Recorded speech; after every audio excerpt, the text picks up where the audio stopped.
నేను ఒకటే కోరుకున్నా, నేను ఎమ్మెల్యేగా గెలిచి బయట నియోజకవర్గానికి ముందు నా బాధ్యత అవి చేసి పెడతాను, తర్వాత అన్ని నియోజకవర్గాలను చేసి పెడతాను. అంటే అంటే నా ద్వారా ఏం జరుగుతుందో చెప్తాను. ఎంతమంది అప్పుడు ఆ మూల కూర్చున్న ప్రతి ఒక్కరూ కూడా మొత్తం అందరూ వాలంటీర్స్, ఎవరు డబ్బులు తీసుకొని పనిచేసేవాళ్ళు కదా, వాళ్ళు ఎవరు కూడా స్వచ్ఛందంగా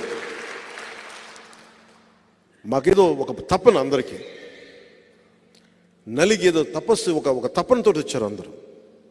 సో నాకు ఎంత బలమైన అవకాశం, నాకు పిఠాపురంలో పోటీ చేసే అవకాశం కల్పించినందుకు మీరందరూ జాయిన్ అయ్యి తద్వారా నన్ను మరింత బలోపేతం చేస్తున్నందుకు మనస్ఫూర్తిగా మీ అందరికీ పేరు పేరున ధన్యవాదాలు. ఇందాక నేను చెప్తున్నట్టుగా నేను 2 నిర్ణయించుకున్నాను. కేంద్ర నాయకత్వం అడిగితే, కేంద్ర నాయకత్వం 2 అడిగారు నన్ను,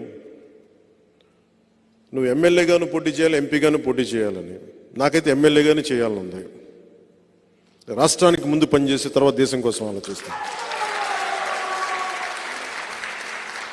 కానీ ఎంపీ జనసేనదే.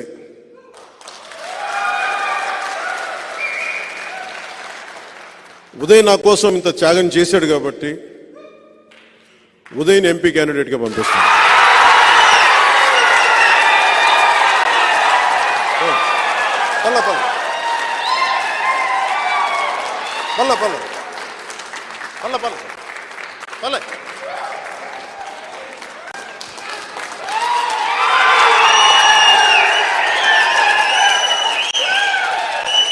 కూర్చోండి, ఇద్దరుగా కూర్చోండి.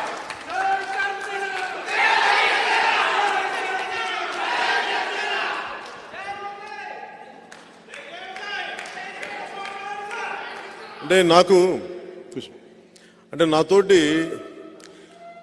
నన్ను వద్దనుకొని వెళ్ళిపోయిన వాళ్ళు తప్ప నేను ఎవరిని వద్దనుకోలేదు జీవితంలో ఇప్పుడు దాకా. ఒకసారి నా స్నేహం, నా ప్రేమ చూసిన తర్వాత నన్ను ఎవరికి వదలబుద్దే. మా మహేందర్ రెడ్డి గారు మన జనసేన పార్టీ వైస్ ప్రెసిడెంట్ అయినా, నేను పిఆర్పి నుంచి యూత్ వింగ్లో ఉండి ఆ రోజు నుంచి ఈ రోజు దాకా నేను ఓడిపోయినా, ఏమైనా, కింద పడ్డా, మీద పడ్డా నా పక్కన ఉండిపోయాను.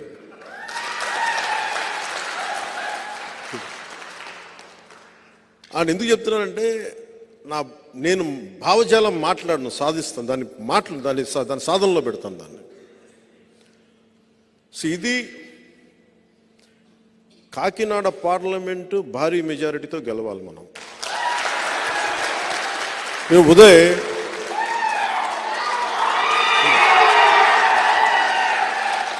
అంటే యాక్చువల్లీ చెప్పాలనుకోలే,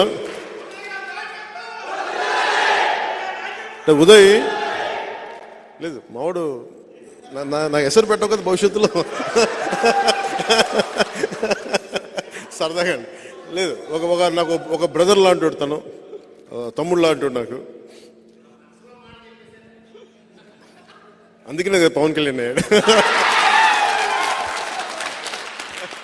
ఏలే, ఇది ఎందుకు చెప్తున్నానంటే, ఆయన మాట్లాడితే కూర్చొని పాపం వయసు